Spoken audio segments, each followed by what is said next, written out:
So as I've been playing a few different Limgrave invaders, I've run into the biggest issue with doing an area-locked and generally very limited build: Overleveled Phantoms. Those of you who've been with the series prior to Elden Ring know them as Phantoms because that's what Dark Souls called summons. Elden Ring calls them fingers, but that sounds weird, so I'm sticking with Phantoms. Regardless of what you call them, you will know them by the impact they have on multiplayer. Absurd damage, incredible healing, and the widest possible arsenal. They're a hot mess and can easily ruin an invasion. As far as I can tell, the incentive behind Overleveled Phantoms directly correlates to the password matchmaking first introduced in Bloodborne. Souls games struggled in the early years when it came to cooperative play. You could be in the same area as your friend and have your sign down forever, but if you weren't within the invisible matchmaking level range, you couldn't be summoned. Add to the frustration that others could summon you just fine, and you'd have a hell of a time figuring out what bias the game had against you and your friend playing together. There was no in-game explanation, no apparent line of reasoning, just an obscure system meant to keep you immersed at all costs. It's not hard to imagine why they changed this setup. People want to play with their friends, everything else be damned. And I have no interest in contesting that. The best times I've had with these games have been with friends, and I am a firm believer in virtually all aspects of Souls multiplayer. But Overleveled Phantoms are the one thing that really puts that stance into question.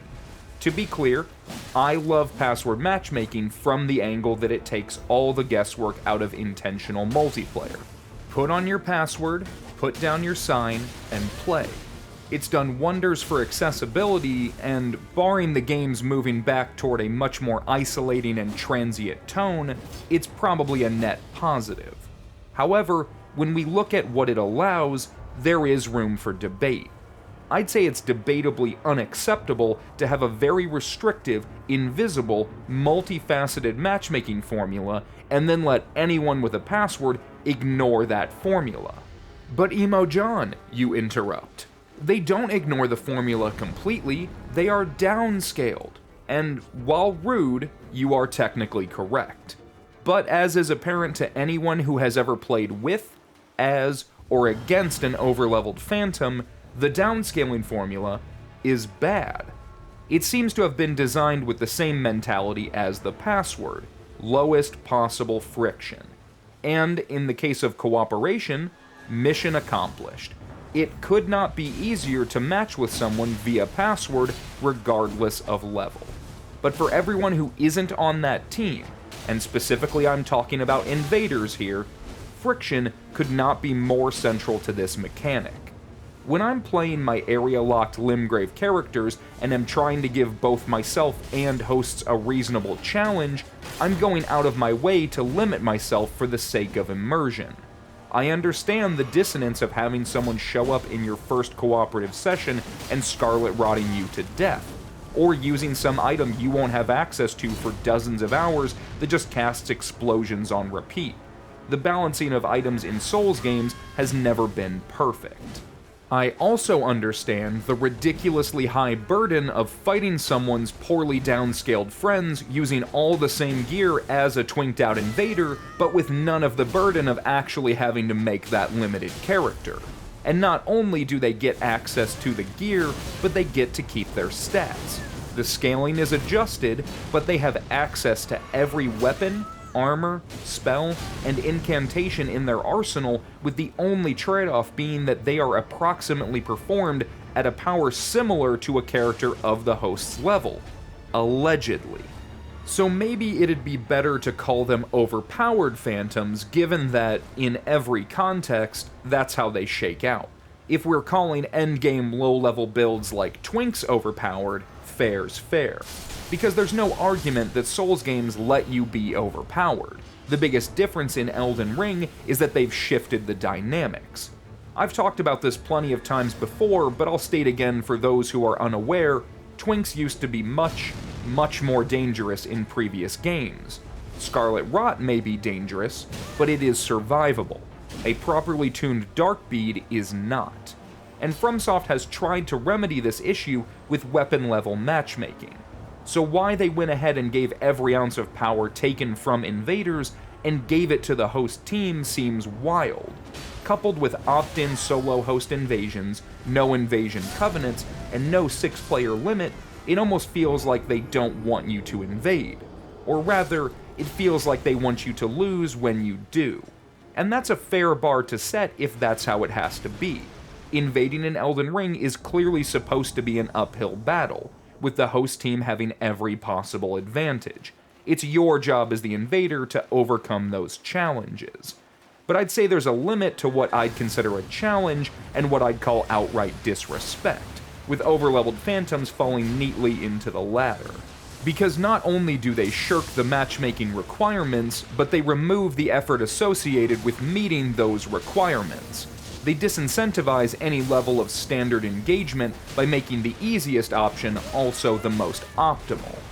Why would someone want to make a new character to play with a friend when they could just escort them through every step of the way? It'd take half as long and it'll be easier at each step. And it forces me to question the logic of the mechanics they're ignoring. Why do we even have level ranges for summoning at all if the downscaling formula is acceptable?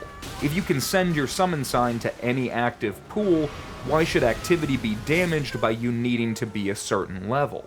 And why does your level matter for invading if you could just be scaled to the host?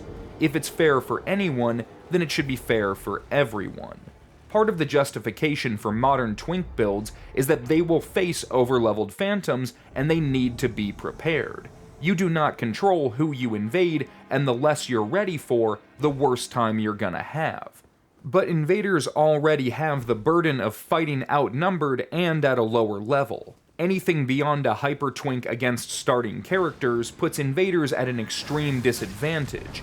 Adding overleveled phantoms into the mix is overkill. And if you're having doubts and think invaders deserve the worst, you should understand that invaders aren't the bad guys and hosts aren't the good guys. They're all just players in the same game and should be treated with the same levels of respect. The odds can favor one side over the other, but there needs to be a limit. Having some weird half measure that gives the least engaged players the greatest advantage feels so counterintuitive to what you'd want from a game. By no means is it unreasonable to have someone else's strength be available to you. That's what the summoning mechanic is for. But letting that strength be so poorly tuned trivializes the integrity of the game. Many don't seem to care, but I'd argue it's worth considering. Think about something like D&D. If you're playing 5th edition as a party of level 1s and 1 or 2 players want to play their level 20s from a previous campaign, that's not going to be very fun. Even if you went out of your way to give them the hit points, hit chance, and base damage of a level 1 character, the combined strength of their abilities and equipment will far outpace anything the other characters can muster. The same logic applies to Elden Ring. If you want to start a new campaign, you should start new characters to have the best experience for everyone. Now, I understand not everyone feels that way, and many people don't care at all about what's fair or balanced or whatever. All I'm trying to get across is that having a major power discrepancy between characters isn't usually all that fun of a mechanic. But I understand it's a difficult situation. Elden Ring is a long game, where starting a new character means dozens of hours of investment. Unlike D&D, you don't progress as a group either, so if you aren't feeling like doing it all over again for yourself just to play with a friend, being able to use your existing character is a godsend. And by the same metric, if downscaling were universal, it could damage build making to the point of irrelevance.